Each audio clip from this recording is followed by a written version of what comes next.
Hey YouTube Fragcom, you know what you guys need today? You need a top 20 spring niche list for the year 2016 from yours truly, because, you know, fall's coming and you need my spring list. So all jokes aside, yes, I know I'm super late, but better late than never. So let's get into my top 20 niche spring list for 2016. Let's say it's kind of revamped this year. This year was second chances. That's pretty much my motto of this top 20 list. And there's a lot of fragrances here that are actually newcomers in my top 20 list that actually have been in my collection for years. So some of these actually haven't had full-fledged reviews yet. So these are fragrances that you may have heard me talk about once or twice, but not that much. So now looking at my list overall, when I compiled it, once everything was set into stone, I looked at my list and I'm like, you know, you got the usual suspects as far as the note breakdowns go. You know, you're going to have your usual suspects as far as florals go. Your rose gets a lot of play in the spring. Iris, lavender's huge in the spring for me. Obviously, you got your fruity fragrances. You know, pulp's going to show up somewhere. You got your greens, obviously. GIT is going to be in this list. Can't make this list without it. Who would I be? But the real surprise was there's a lot of vanilla-based fragrances in this one. That and sandalwood. Sandalwood is actually perfect for spring. Now, without further ado, let's start the list at number 20. Talking about vanilla, talking about iris. This is from the house of Colognes. This one, he discontinued from L'Or et la Matière, unfortunately. You guys know I'm a huge fan of Tonka Imperial, Spiritus Double Vanille, Cuir Beluga. I just love this line from Colognes. This one, not really talked about, discontinued, unfortunately, because I love it. I got this from actually a fellow reviewer back in the day. His name, you might know him, Miguel Hero. Yes, I bought this bottle from him. Iris Ganache, and what a deal. Thank you, Miguel. Iris Ganache really has that smoothness, that creaminess that I come to expect from the house. It has this iris vanilla combo and something a little different, a white chocolate note. And really that's what it smells like. It's so smooth. And if you've ever smelt, I'm going to put this down. If you've ever smelt white chocolate, I mean, it does have that smoothness to it. It works so well during actually the spring nights. I loved wearing this. Cooler rainy days too during the day. I didn't mind wearing this. An amazing scent if you can find it, if you can get a splitter on it. This is great stuff if you can find it. Discontinue, unfortunately. At number 20, Iris Ganache. At number 19, from the house of Nasomatto. Now, Nasomatto has two fragrances that I absolutely love in the spring. We got Hindu Grass and we got Absinthe. Absinthe's right here, so guess what? Hindu Grass, it's your time to shine. I believe actually Absinthe made the list last year. I don't know if it was at number 19, but weird coincidence. But Hindu Grass got its time to shine. Actually, you can see a little bit of wearing here out of the 30 mil. Don't have to wear too much, just like Nasomatto always does. So a couple sprays here and there, you're good to go. This and Absinthe, obviously my go-tos for spring from Nasomatto. These have a little more oomph to them, so especially this one, it's a patchouli tobacco-based fragrance. It has a little more oomph to it. It's very green, however, much darker than the greens that you're used to from me. You know, the Green Irish Tweeds, the Green Valley, Sélection Verte, mint-based fragrances. No, this one much darker. It works very well in the rain. That's where actually most of its wearing came from during the day or night. Didn't really matter. It worked very well in the night because it kind of set the mood when it was rainy at night. Really a great scent at number 19 from the house of Nasomatto. Now number 18, this one, my Serge Lutens fans, you guys are going to love this choice. I think it's his first time in one of my top 20s. This one called Un Bois Vanille. Yes, the woody vanilla based fragrance from Serge Lutens. This one is a jewel of a fragrance. Your first time in one of my top 20s, I believe. Un Bois Vanille, creamy vanilla with some woods. Obviously, the name pretty much says it all. I wore this one at work during the day. Didn't really matter. During the cooler spring days, really a great scent. You can wear it during the day or night, really. As you can see, the theme of this list already, a little bit of vanilla right here in the back end of the list. Now, number 17, let's go Bond number 9. When was the last time a Bond number 9 made a Robes 08 top 20? It's been a while. I used to love my Bond number 9s. They're kind of collecting dust. There's a few of them that I absolutely love. My first Bond that I finished was actually Brooklyn. I finished the whole bottle. It's 100 ml bottle. Still there, has a little bit of droplets left. I need to get a new bottle of Brooklyn. I love that stuff. It was one of my favorites back in spring. This one, Andy Warhol. Again, discontinued. Well, I think they repackaged this one. I'm trying to remember if they did. I know they repackaged all the Andy Warhols. I think they did with this one. This one also nicknamed The Face just because it's got his face on it. The star of this show, the plum. Plum is a note that should be used more often. It's very unique in our fragrance game. This fragrance, probably one of the best from Bond. But it's got some sandalwood, which is, again, you can hear me saying sandalwood quite a bit already in this top 20. And vanilla, again, vanilla showing up. One of the better Bonds released, yeah, probably top 5, probably. This is signature scent worthy too. 100%. You can wear this any season. It's just this season. I don't know if this is his first time in a top 20. I think it is. Well deserved though at number 17. Now at number 16 we got the House of Hermes. Another Hermes essence. I own several of these Hermes essence. Obviously we got the Vera Vertanka Narguilé that gets most of my usage, but the other guys kind of fall behind. But the more I discover those, like obviously they're in my collection, but I don't wear them that often. The more I discover these guys, the more I'm enjoying these kind of out of the way Hermes essence. So this one, Poivre Samarcande. So this one, a pepper-based fragrance from the House of Hermes. I'm going to put you right there. Pepper, paprika, and woods. So that you're saying, ooh, that's a little thick, don't you think, for spring? No, this is actually a very fleeting fragrance. It doesn't really jump off the skin, even though it has those really strong notes in the fragrance. It really doesn't really jump off the skin. I can wear this anytime, any season, to be quite honest. I love how easy this one was to wear in the office. People know I was wearing a fragrance, but however, I wasn't really choking anybody out. People that come into my office usually go, hey, what are you wearing today? This one is like, you wearing anything today? Yeah, come closer. Come sit down. Let's have a chat. And then they could smell it. Poivre Samarcande, really good one for me. I absolutely love wearing this at work. It was a staple for me during the rainy springtime. However, also in the warmer spring days. So these guys, a lot of these guys are made for more cooler spring days. We had a cooler spring, to be quite honest. A lot of rain too. That's why I keep talking about. That's why I keep mentioning rain, because obviously that's what comes with this fragrance history with these guys. So at number 16, Poivre Samarcande, really a good one from the House of Hermes. Now at number 15, it's a newcomer. Where are you?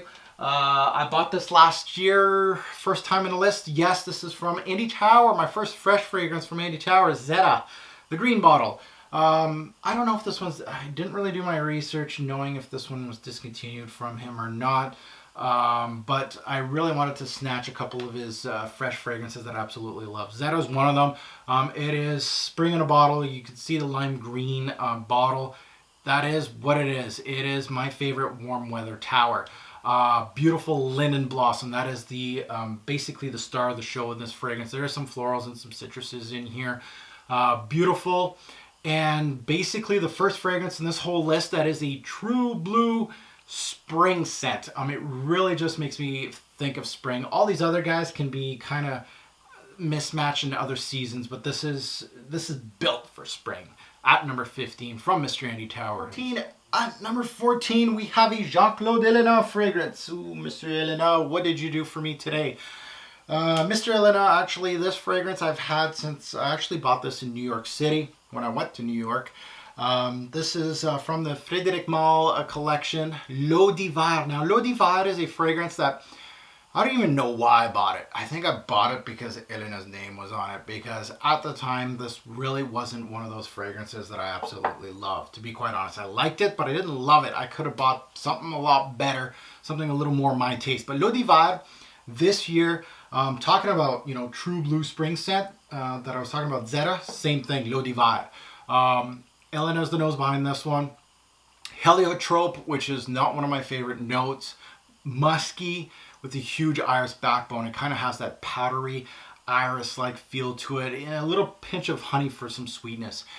Anyone that is not interested in any fragrance that has kind of tippy toes in the woman's fragrance may not enjoy this. However, it finally hit a top 20 in my list. It's about time, after several years in my collection, without a mention. It is perfect for spring and is finally getting its shine on my channel. At number 14 now. Number 13, talking about giving its shine. This is from the house of Chanel. Yes, Mark Chanel's a designer. Brand, well, I don't care. This is from their higher end line. This is Bois des Îles. Now, Bois des Îles from Chanel is a sandalwood fragrance. Sandalwood is such a great note for the spring and for fall. I think it goes hand in hand in those seasons. This one is a sandalwood themed scent. There's some florals in here. It almost goes into that Guerlain territory. Yeah, with the kind of semi-gourmand, but not really gourmand. It kind of has that pillowy smoothness to the fragrance. Again, I obviously give that to the sandalwood to give that smoothness. It is Ganache. This is what I'm talking about. Guerlain smoothness. It is Ganache has it. Tanqueray Perial has it. If you smelt any of those, Cuir de Beluga, Jesus, I could keep going and going. This has that Guerlain DNA, almost that smoothness to it. Not a lot of brands can do that. That really shows me high quality, and Chanel hit it on the head with this one. Bois des Îles by Chanel. At number 12, it is from the house of Amouage. No, it's not Reflection Man. Reflection Man is so last year. No, I'm just kidding. The Reflection Man's a great fragrance. This one is one that is a underrated Amouage. I poo-pooed it in the past. It's not one of my favorite Amouages. Gosh darn it. You know, I own so many. There's so many favorites that this kind of gets lost in the shuffle. And this is Honor Man. I think it's his first time in a top 22. Honor Man is the dark horse of the Amouage house. This has quite a bit of pepper up top. It's going to make you sneeze. But the pepper worked well this spring. Why? Because we had so much rain. This one was my go-to, to be quite honest, on those cooler spring nights when it was raining. If it was overcast, it had a little bit of wind, and the moon was out, and you're going outside. This was really, it still has that Amouage quality. It's just not as good as the other ones, the Jubies, and I could keep going on and on, so I won't. But Honor Man is a forgotten Amouage that, when worn the right occasion, works very well at number 12. Now, number 11, this one is special. It should have hit the top 10. This is from Mr. James Healy. Mount Fraîche is not in the list this year. Boop, boop, boo. My favorite mint. However, in the summer, it's going to kill it. I know it. But we're gonna go to this one. This one, Sel Marin gets a lot of love from me from Healy. Obviously, Mount Fraîche too. There's a few others that I like from Healy. This one really doesn't get that much press from me, but it is an excellent scent. Probably one of his best, and this is Agar Wood. Now, don't get it twisted, folks. Even though it says oud as the name of the fragrance, it is not the star of the show. Agar Wood is one of the better rose oud combos in the game. If you're looking for a rose dominant rose oud based fragrance, this is where the buck stops. The rose is the star of the show. Forget the freaking oud. I don't even remember smelling oud in this fragrance. Yeah, there's oud. Don't worry about it, there's oud. I'm just trying to overemphasize how good this rose is. The rose is a jammy quality. It shows that it's quality. I love this fragrance. This year it just clicked.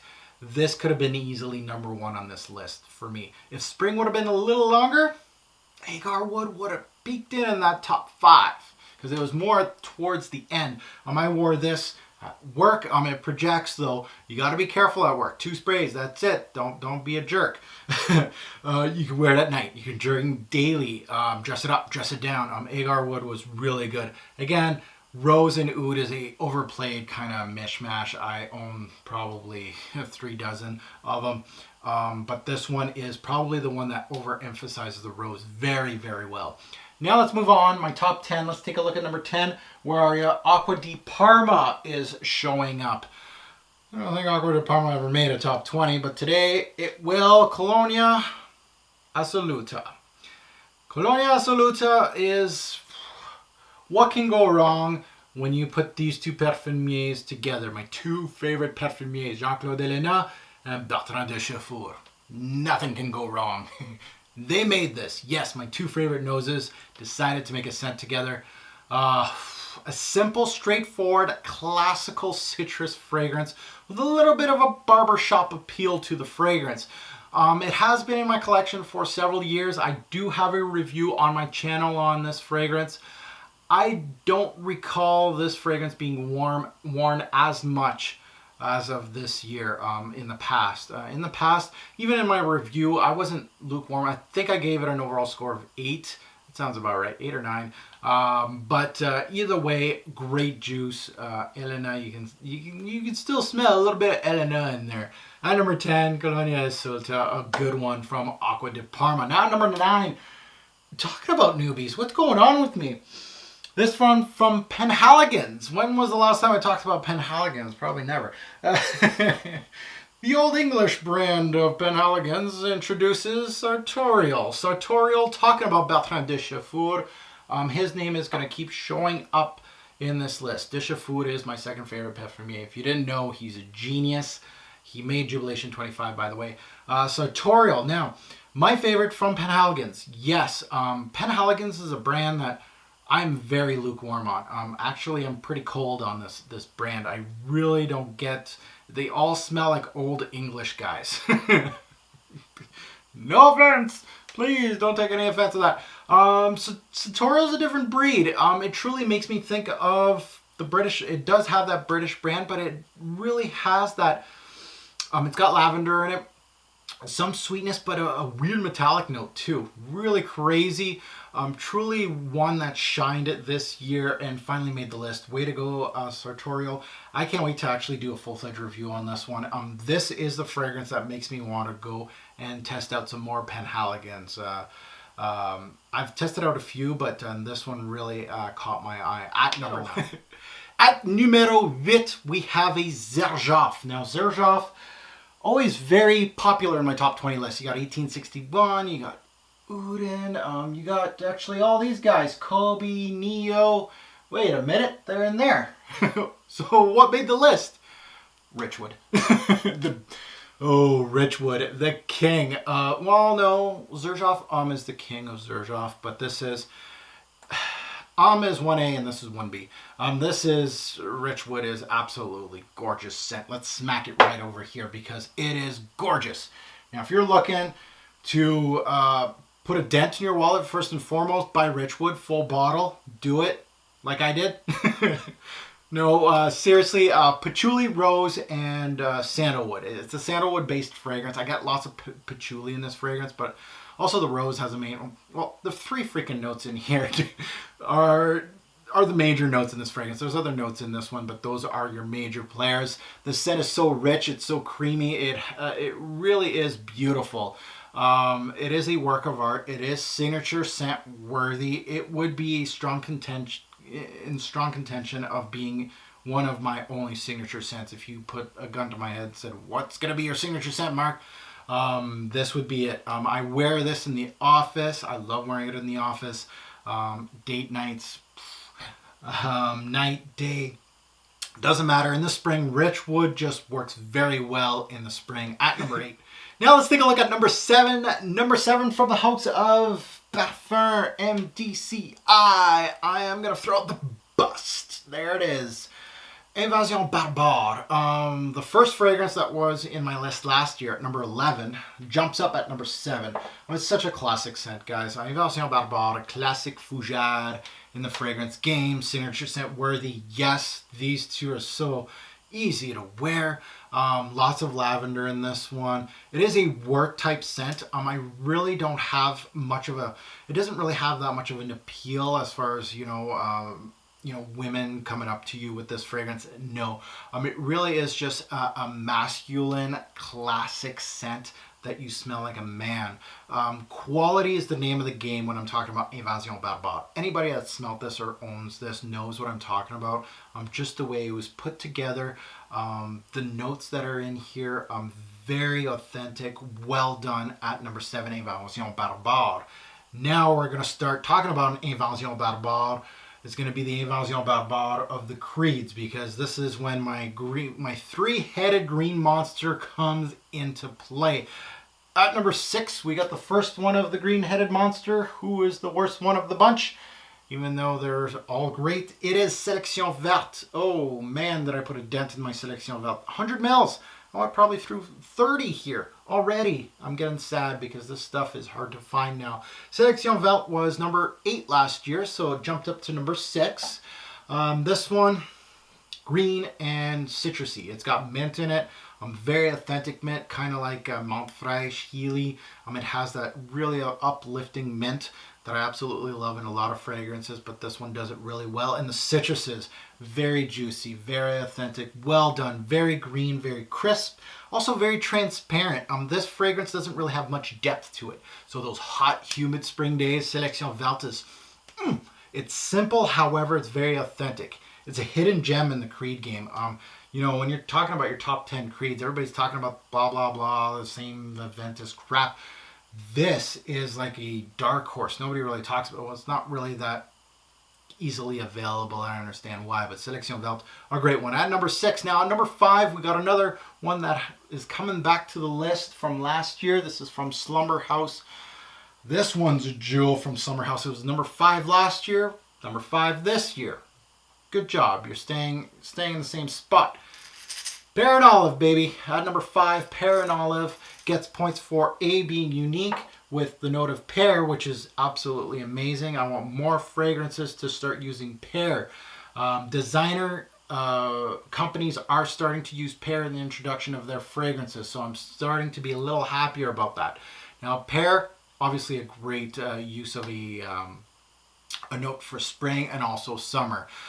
It also has, obviously in the name olive. This has, strangely enough, such a weird oily feeling in the scent, which makes it really a daring, unique scent. With the pear, works very well. The way I describe it, an oily feeling, it doesn't really make just do. I really need to start reading the dictionary to let you guys know what I really want to say about this fragrance, because it's so great. And it is very low right now. All these stupid balls make it look like there's more juice than there really is. There isn't that much juice in that one. At number 5, staying put from number 5 of last year. Now, number 4 was last year's number 1. What? Yes, Blackie. That's not right. I shouldn't have said that. GIT, baby. Yeah, I love this stuff. It is... GIT is pretty much your stereotypical, when I think spring and you're saying spring fragrance, go Mark, I would say GIT. That's the first thing that comes to mind. GIT, again, number 1 last year, dropped to number 4, still top 5, so still great. The lemon verbena in here, almost untouched. Violet leaf, obviously one of the best in the game. Sandalwood's in there too. GIT, if you haven't smelt it, please do. Don't believe the people that keep saying cool water, cool water, cool water. Go smell it yourself. That's what it is about fragrances all the time. Go smell it yourself. At number 3, we're still going with the three-headed monster of Creed. This is the last of them. It was number 4 last year, jumps up to number 3. So it hip hops GIT again. Green Valley, baby. Now, I was talking about Sélection Verte being, underrated from the House of Creed. Well, Green Valley? Yeah, you're right there. There's not enough room here. Green Valley, one of the better Creed greens in the game. Yeah. The green in this is very lush. Think green Irish tweed. It is very lush. It takes a little bit of mint from Sélection Verte.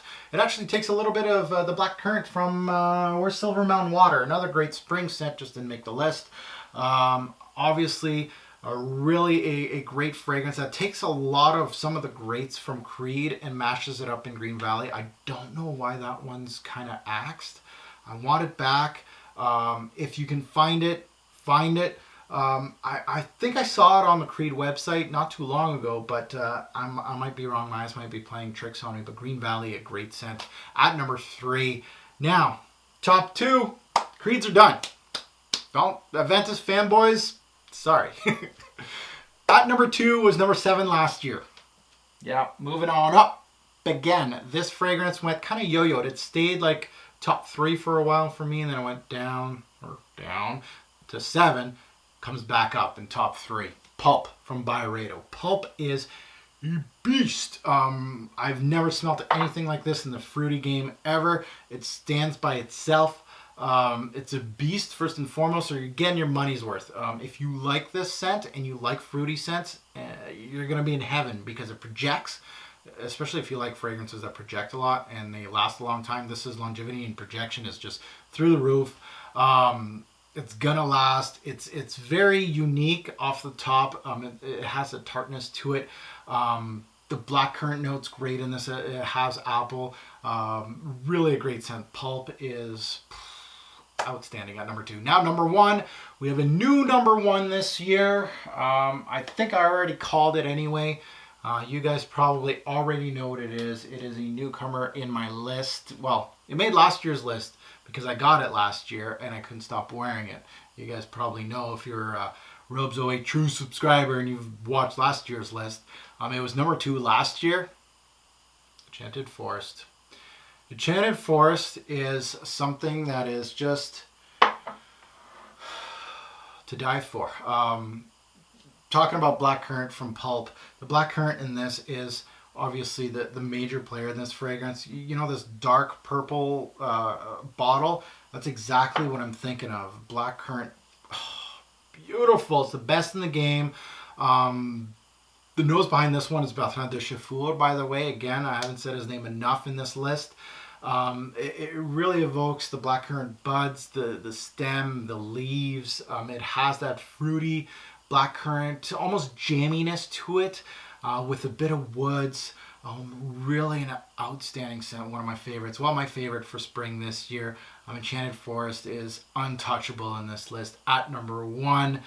Thanks for watching, guys. I know I'm late. I know I'm late. Better late than never. Hopefully you enjoyed. Much respect for all my subscribers out there. Thank you. Have a good one.